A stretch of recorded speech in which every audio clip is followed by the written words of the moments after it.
So we've covered guns, we covered pod packs, we've covered tanks, but if you don't have a way to feed the gun paintballs, you're not going to do yourself any good because you can't just reach in load one by hand. So one crucial, important piece of equipment is your hopper, aka loader, as some people call them. So, what particular brand or kind of loader would you recommend for somebody that's starting out? Starting out, a Halo hopper would be pretty good. Halo or Empire. Halo's been around for many, many years, and it depends which one you get. I think it's the Halo B, if I'm not mistaken. They run on eyes. Yeah. Or, Halo's eyes, and then the Empire is more sound activated. Right. Or the Halo 2, I think, was the last one they actually came out with. Okay. Because I know certain Halos, they had a hard time with. It seemed like they had a hard time with registering the color paintballs. Yeah. And of course, that goes into the eyes of paintball guns, even. Yeah. Like the Impulse, it was one of those paintball guns.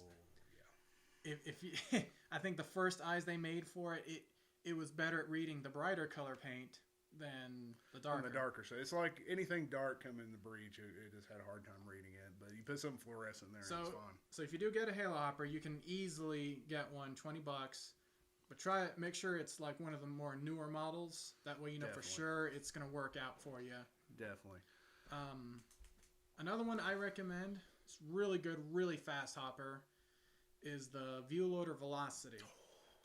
That is a really Those really things good one. are really amazing. And I mean, you can get the different boards, the different speeds. I mean, a lot of people say, well, it can't keep up with some of the modern speedball guns. Pop the right board in there and it'll keep up with it. Well, these days where you're shooting, what is it? 10.5? 10.5? Yeah, 10 and a half. So 10 paintballs and then one half of a paintball. I mean, that's crazy, right? Yeah, how do you get half a paintball? How do you gotta have a paintball? I mean, it's gonna be sloppy, and then all your paintball's gonna go all over the place. Exactly. I haven't figured this out. I don't get it. If somebody out there knows how to explain you get a half a paintball out of this 10 and a half, please let us know. Yeah. I mean, So we can share with the rest of the world. anyways,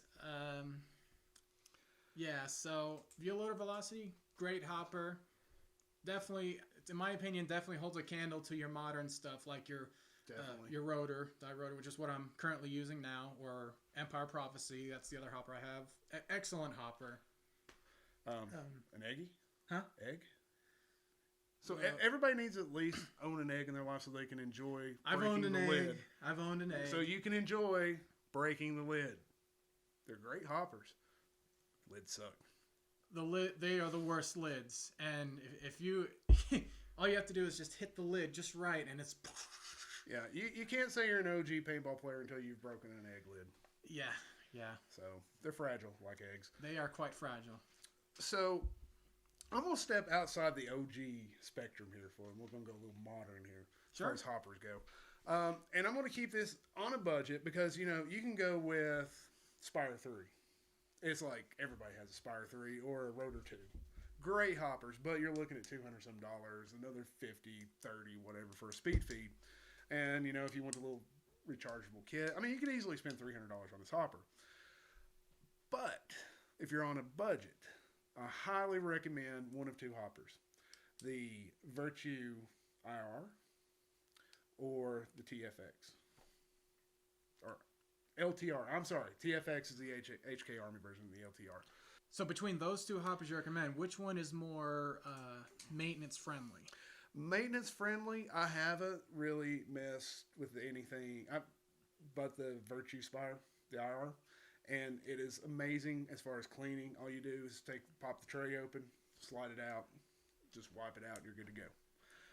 The other one I really haven't messed with, so right. I can't give you an honest opinion until I get my hands on it and take it apart and break paint in it and try to clean it out. But from what I know of it, it's a great hopper. Both of them around about $100.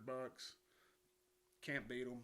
The one thing I personally, I'm going to put a disclaimer in here. I don't work for Virtue, so don't take it that way. But what I love about the IR is the infrared beams in there. It's got the eyes.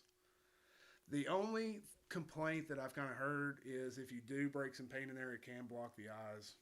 It's not going to function like it should. That makes sense. That pretty much applies to anything that runs on eyes, really. But that goes back to the maintenance. All you do is pop that shell open, wipe it out, you're good to go. Absolutely. And that's a very important thing, because certain hoppers where the paint breaks and then it's like, well, I got downtime. I don't have a backup. So this is my main hopper. I got to get it clean before I can play in the next tournament. There was a third mystery hopper I forgot about. Oh. And I actually feel ashamed because this was my first hopper getting back in. The Pinocchio Speed. Oh, yeah, that's right. This thing was an amazing little hopper. Never had any jams, never had any breaks. Paid $60 for it. It was an amazing little hopper. If somebody out there has it, please let me know because I'd like to buy it back. Because I've heard a lot of people talk crap about the Pinocchio, myself included. I thought what it was, it's the ugliest thing ever. But in your opinion, it's probably one of the more underrated hoppers. It really is. You have the original Pinocchio that had that like 200 extender thing that was like this long, and it was longer than your barrel on your gun. The original Pinocchios, they were ugly, but the Speed, and it looks like a little blimp, but it doesn't have like, okay, let's say the rotor has a little jam fin on it, anti-jam fin. This one doesn't, because it's not going to jam. You never had a single jamming problem? Never had a single jamming problem. Never had a single break problem. And I was running some really crappy paint through this thing. I mean, it was like swollen, dimpled, just shot. Monster paint? He wouldn't dare do that. If anybody, just don't do it. No. That's a topic for another day. I think it's safe to say every field has outlawed that particular brand. It's so outlawed, they're not even around anymore, right? You can't even find. I mean, you might find it on a buy-sell trade side. I think about 3 weeks ago, I saw a guy trying to sell a case as a joke. I mean, he wanted like $5 for it, and he couldn't sell it. See, I told you. Yeah. So what do you think? That's about. I guess that's the main gear. That pretty much covers the hoppers. So, move on. What do you want to move on to? Jerseys, pants. We can do pants and jerseys. I haven't really gone through a lot of them. I haven't either. Speedball and woods ball. What are the differences? It's pretty obvious. It really is. The names alone will tell you what the difference is. But speedball, you're in a netted area and you pretty much see your opposition from start to finish. Yeah. There are differences between the woods ball and the speeds ball, and a lot of people might not understand exactly what some of the major differences are. Obviously, woods ball, you play it outside in the woods. Woods ball. It's a lot more slower paced. It's more spread out. I mean, you're looking at maybe a field that's maybe an acre or more? At least an acre or so. You want a good size woods ball field. And in my humble opinion, the more players on a woods ball field, the better. But if you're doing a 10, well, even a 10v10 is good. Let's just say more like a 5v5 on a 2-acre field. It can get really slow. It can be boring. You're just waiting there sweaty and it's just... If you really like the whole Call of Duty camping thing, yeah, that's more or less what you go through when you don't have enough people on a woods ball course. I think with woods ball, when people think paintball, that's what they think of, is people out there in the woods with the camo and just kind of hunker down playing war. And unless they've happened to watch like ESPN or something and see the speedball on TV, because that's what you typically see when it's being recorded. You don't see a whole lot of woods ball. You really stuff don't. Recorded. And I think it's generally you see more speedball on TV because it is a little more exciting than woods ball. I mean, you get down Living Legends. That's pretty exciting. You get these big, giant scenario games where you have 500 people over 6, 7, 8, 9 acres of land, and it gets crazy. I mean, I've seen some videos of this stuff, and these guys are throwing smoke grenades and calling in airstrikes and everything else. So it is it's similar, but it's kind of two different worlds.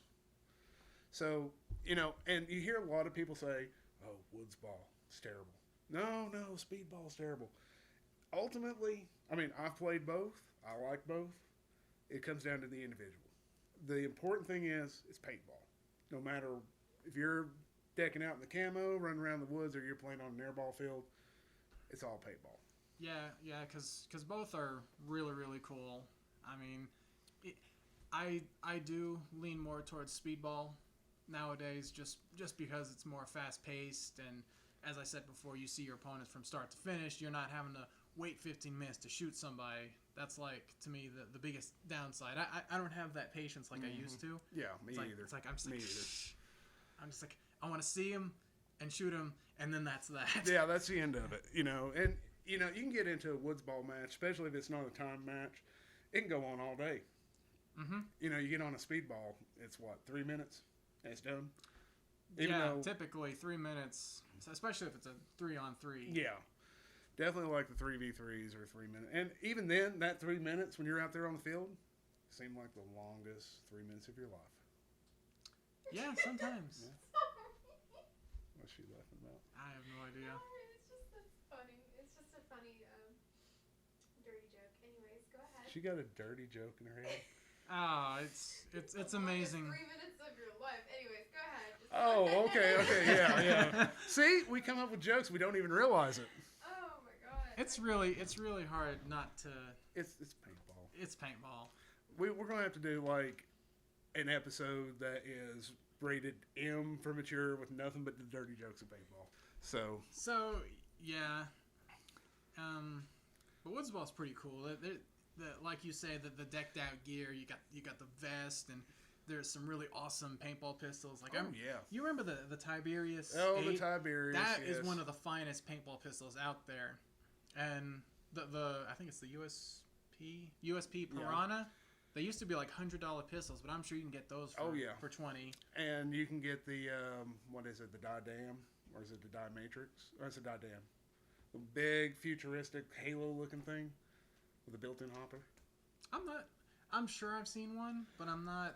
It's really cool looking. I mean, we'll have to probably put up a picture of it. Yeah, we'll put up an image and you can look at it. But one of the really big ones is, you know, you got your Tippmann Chronos, you got the Tippmann Alpha Black, you know, the ones that look like the big M16s. In fact, actually, the Army used the Tippmann Alpha Black for their training. Right, that's correct. So, and then the SWAT team, they even use stuff like that. A lot of your like SWAT teams and military, they do use paintball in part of their training because they can actually physically, I guess, shoot each other without, you know, killing each other.